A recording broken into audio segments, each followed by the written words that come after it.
आज मैं कल विजयनगर में विजयपुर में था। रात को करीब 8:30 बजे मैं शिवपुर से चला।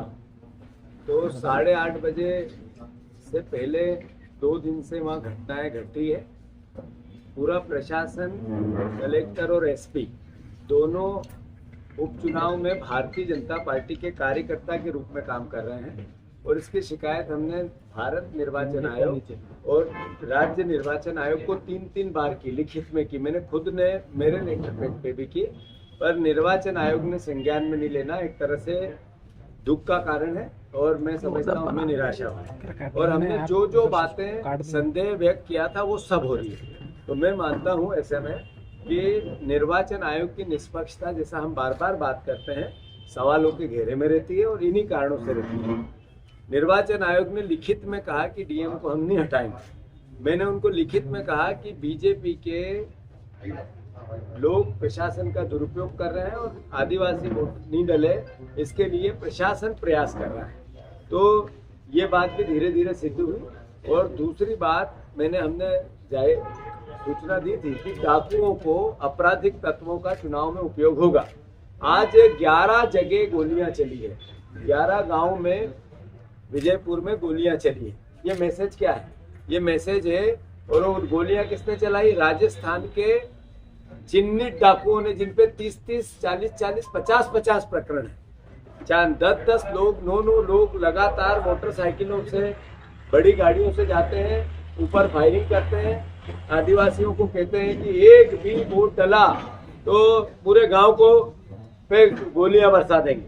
ये इस तरह की अराजकता फिल्मों में देखी गई थी। मैं समझता हूँ ये कभी वास्तविकता में सुनी या पढ़ी नहीं जा सकती। ये भारतीय जनता पार्टी की सरकार, मोहन यादव जी पे भी मेरा आरोप है कि मुझे सूचना मिली कि उन्होंने सामाजिक मीटिंगें ली, तब ये कहा कुछ भी करो, मुझे चुनाव जीता हुआ चाहिए। ये कुछ भी करो, मुख्यमंत्री की भाषा और भावना, ये लोकतंत्र को कलंकित करती है। और मुख्यमंत्री हमारे भी हैं, प्रदेश के हैं, सिर्फ बीजेपी के नहीं है। और इस तरीके से अगर ये चुनाव प्रणाली को बाधित करेंगे या प्रभावित करेंगे तो फिर ये लोकतंत्र बचेगा कैसे? मैंने निर्वाचन आयोग को जो लिखित में कहा कि कलेक्टर और एसपी को इसी वक्त हटाना चाहिए, लाइन अटैच करना चाहिए, उनकी जगह दूसरे अधिकारी भेजना चाहिए।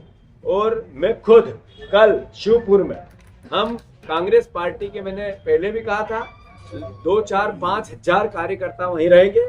अगर प्रशासन अपना काम नहीं कर पाएगा तो फिर कांग्रेस पार्टी को लोकतंत्र बचाना पड़ेगा। ये हमारा दायित्व भी है और धर्म भी। ये सब बातों के बाद भी हम विजयपुर 50,000 वोट से जीतेंगे। ये डाकुओं का उपयोग भारतीय जनता पार्टी करने लगी, डकैतों का चुनाव में प्रशासन का करती थी, पैसे का करती थी, हर तरह का दुरुपयोग की बात भारतीय जनता पार्टी के चरित्र में आ गई। पर डाकुओं का उपयोग करना, अपराधियों का उपयोग करना और सरेआम करना, मैंने ट्विटर पे पूरे अपराध डाले हैं। आप सब उनको भी चिन्हित करना जो लोग पकड़ा गए। तो मैं फिर से निर्वाचन आयोग इसी वक्त डीएम को और एसपी को लाइन अटैच करे, वहां से हटाए और नई व्यवस्था वहां बनाए। विजयपुर में एक तरह से जंगल राज का, चुनाव प्रणाली का जितना हनन हो सकता है, 11 गांव में गोली चलाना, पकड़ा जाना और करीब 5 लोगों को गोली लगना। जो पकड़ा गया डाकू वो हिस्ट्री सीटर है, जिसको लोगों ने पकड़ लिया। मतलब ये क्या मैसेज? तो मैं फिर से मोहन यादव जी की भर्त्सना करता हूँ। मुख्यमंत्री रहते हुए वो इस भाषा को उपयोग करते हैं, कुछ भी हो मुझे चुनाव जीता हुआ चाहिए। मतलब क्या मैसेज था कि डाकू भी भेजूं तो पुलिस प्रशासन उसको नजरअंदाज करे, और वही हुआ। तो हम इसकी निंदा करते हैं और बुधनी के भी चुनाव के परिणाम आश्चर्यजनक रहेंगे, आश्चर्यचकित रहेंगे। धन्यवाद। मेरी बात की थी आपने कहा 4 से 5 हजार लोग आपका इकट्ठा होंगे वहां पे। बिल्कुल। लॉ एंड ऑर्डर की स्थिति बनती है तो कौन रिस्पॉन्सिबल रहेगा उसको? तो प्रशासन जब अपना काम नहीं कर पाएगा तो हम अपने अपने घर में आंख मूंद के बैठ जाएं। प्रशासन की ड्यूटी नहीं है। निर्वाचन आयोग को 5 दिन पहले हमने 3 बार शिकायत की, वो नहीं जागा, तो फिर इस देश का जो सच्चा नागरिक लोकतंत्र को बचाना चाहता है वो आंख मिचले। चुनाव है, बाहरी लोग जाएंगे वहां पे, हमेशा हम शिवपुर जाएंगे, विधानसभा के अंदर नहीं जाएंगे। हम वहाँ खड़े रहेंगे कि ये अराजकता के खिलाफ एक तरह का विरोध है, करना चाहिए नहीं करना चाहिए। जिला मुख्यालय पे जाएंगे कुल मिला के। बिल्कुल ठीक है। पटवारी जी कौन है वो, क्या वो डाकू कौन है? नाम चिन्हित आपने? मैंने ट्विटर पे पूरी डिटेल डाली है, लिख लो। महाराष्ट्र और झारखंड इलेक्शन में हमने देखा कि लगातार एक रहेंगे तो सेफ रहेंगे, बटेंगे तो कटेंगे, इस तरह की जो चल रहा है, इसको किस रूप में देखते हैं आप? भारतवर्ष की प्राचीन सभ्यता और परंपरा, भगवान राम और कृष्ण ने जो सीख दी, जो समाज को दिशा दी, जो रास्ता दिखाया, वो प्रेम का दिखाया, प्यार का दिखाया, मोहब्बत का दिखाया। भगवान राम और भगवान कृष्ण सनातन धर्म, उन्होंने सबने एक बात कही, वसुदेव कुटुंब की, प्राणियों में सद्भावना की, विश्व के कल्याण की। जब हम विश्व के कल्याण की बात करते हैं, प्राणियों में सद्भावना की रक्षा की बात करते हैं, तो फिर नफरत और घृणा की जगह नहीं होती।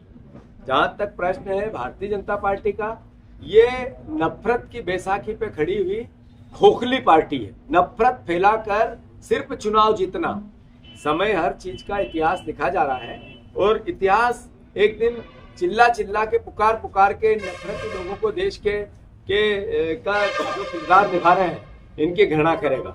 मैं मानता हूं समय परिस्थिति ने, इसी भाषा ने, इसी दुर्भावना ने, इसी घृणा ने अब की बार 400 पार क्या सपना देखने वाले को 234 पे ला दिया है।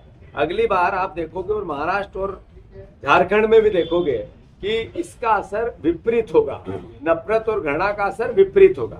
ये देश प्रेम का है, प्यार का, मोहब्बत का, महावीर का है, बौद्ध का है, बाबा साहब अम्बेडकर का है, संविधान का है। और उसके लिए कांग्रेस पार्टी ने देश की आजादी में शहादत दी, देश की उन्नति में शहादत दी। लोकतंत्र बचाने के लिए भी खून का आखिरी कतरा भी बहाना पड़ेगा तो कांग्रेस ही पीछे नहीं रहेगा। नमस्ते, आदाब, मैं हूं मोहम्मद सिराज और आप देख रहे थे डेली जर्नल हिंदी। शुक्रिया।